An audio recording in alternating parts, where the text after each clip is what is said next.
They put themselves in a position where they could say what was a security and what wasn't. I thought there was a good reason why Bitcoin and Ethereum were dealt with as commodities instead of stocks. This is because when you call something a commodity, you can trade futures contracts on it. These contracts let you tame the price, as Leo Melem from the CME put it.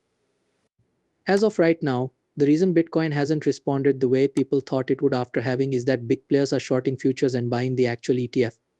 This is called mass arbitrage. That means that most of the money coming into those ETFs isn't really from people buying them. They're just trading to get the difference in price between the future and the spot.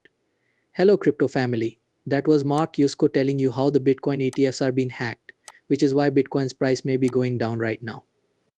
In this video, he talks about some new ideas he has had about Bitcoin, where he thinks it will go next, and the future of crypto. I really think you should watch this episode all the way through. Please click the subscribe button. Every day we post new movies. Let's watch this clip and hear what Mark has to say, like Bitcoin, Ethereum, or even Ethereum. As money, I don't like Ethereum very much. I like it as a world computer, but Dash, Monero, and other similar projects do have some cryptocurrency features. It's a non-fungible token, or NFT. It's not a monkey JPEG after all, right? Which is what everyone thinks of, but I don't even like the word non-fungible token even though it's right. One of a kind means non-fungible. A token is a record in a book. It's not a coin or anything. That's all it is, a record on a ledger. A blockchain is just a chain of entries on a ledger. But blockchains are different because they are permanent and can't be changed. You can't get to them from one place like you can with a COBOL database or a Visa or MasterCard. They can turn it off if they want to. They could also keep all of our info if we want to store it in the cloud. Or we put our money in the bank. The bank keeps track of it, but it's their money. Yes. That means it's no longer our money. That's what blockchains fix. They let us have things. It was read on Web 1, and it is read, write, and put stuff on Web 2. You can read, write, and own things on Web 3. We can own things with blockchains. I think a better name for a non-fungible ticket is a digital property right. An entry in a journal is just proof that someone owns a piece of property. It might be a JPEG, it might be a word, it could be a check for stock. It might be a link, it could be any worth. Yes, it could be the Mona Lisa. Not the real painting, but the real painting, but the right to own the painting. But that's what it comes down to. Blockchains are useful for, and Eric Schmidt from Google really put it best.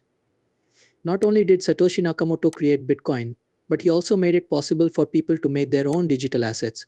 What does that even mean? Take a look at it. You know about stocks, right? In the past, you and I would meet in New York at the Buttonwood tree, which is the big tree that is now the stock exchange. We would meet in person and trade traditional items like stock certificates and bills.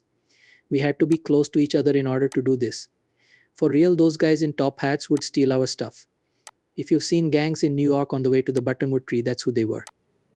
To keep you safe, the stock exchange built a building and told you to go inside, but you still had to get there. They had a thought to say, you know what, when computers and the electronic age came along. Leave the bills in the bank and turn them into an electronic collection of ones and zeros. Put your stock certificates in DTCC and Dallas, Texas, and make sure they have these QCIPs, which are alphabetic codes. You guys can change things. In the past, people would go to the stock market floor and trade in person. These days, it's only computers. There are no people there. Not no people, but almost no people. Okay, that's fine. However, those stock papers must still be in Dallas, Texas. So why? Why not make one-of-a-kind digital goods that are entries in a blockchain ledger? That's the end of the wood age. We went from the analog age to the electronic age to the digital age. Everything in the world, including every stock, bond, currency, good, work of art, collectible car, bottle of wine, private business, and $700 trillion worth of assets will eventually have a place on a blockchain. Everyone will use blockchains to do their work, and people will buy and sell things in the digital world instead of the electric world. Many utility tokens, on the other hand, are not really decentralized, which is their main flaw. Okay, they lead to computers in AWS or Azure. On-chain means on-chain to me. If I want to own something on chain, it has to be on the chain itself. I think the best way to do that is to show proof of work. In the end, I think Bitcoin has a big advantage. It's like Lord of the Rings, one chain rules them all. Does that mean virtual machines aren't useful now? Not at all. That means I believe proof of stake and proof of past are not strong enough. Yes. Does that mean they have too much power in one place? Of course. How can that be fixed? More work on growth, more nodes, and less centralization. But in the short term, yes, they are comparatively too controlled. Okay, so here's what's wrong with trying to time the yen's collapse. It's been 15 years since Kyle Bass tried to do it. Some people who lived before him also said, hey, when you get to 100% debt to GDP, you have to fall apart. It could be 150 though, it could be 180, it could be 220 though. The truth is that it's because of the yen carry trade. What is the yen carry trade anyway? With no interest rates, people from all over the world can borrow money for free and buy anything with a return. This is called a carry trade. So the yen was the axe in the global carry trade for years. It was very interesting because other countries could have dropped their rates to zero, which they did in the end. That's why there was a time 3 years ago when the yen got much stronger. You think? That can't be true. Everything in this country is falling apart except the way of life. It is really, really nice to live there, especially if you already live in Tokyo. The food is great and the rooms are great. It is a great place to live.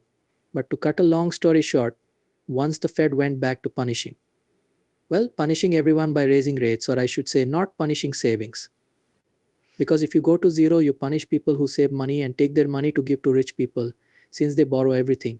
Once they changed their minds, the end carry trade came back and has been the choice deal ever since. So the difference is that you're right, in a way. A country with 226% of its GDP in debt should fall apart. When the yen goes through the roof, it should be a terrible event. So to fund this global carry trade, which is also supported, there is an almost endless need for yen. This is because fiat countries keep printing more money. Take a look at race to the bottom. DXY is used by everyone. Wow, the dollar is really strong right now. It's not though.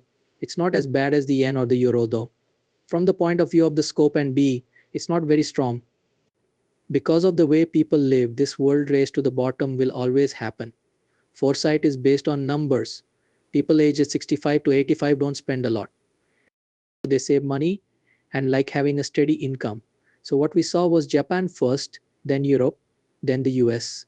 For the next 7 years or more, 10,000 people in the US and Europe will turn 65 every single day.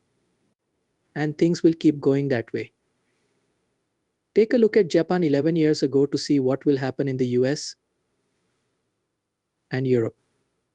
So their debt got worse in 1989, and ours did the same in 2000. Their debt got worse 11 years later, and so does ours. The same things keep happening. Last but not least, I believe the yen is a planned demolition, not an out of control demolition. Since there is still no rate on the yen carry trade, I think it is once again the best chance to make money.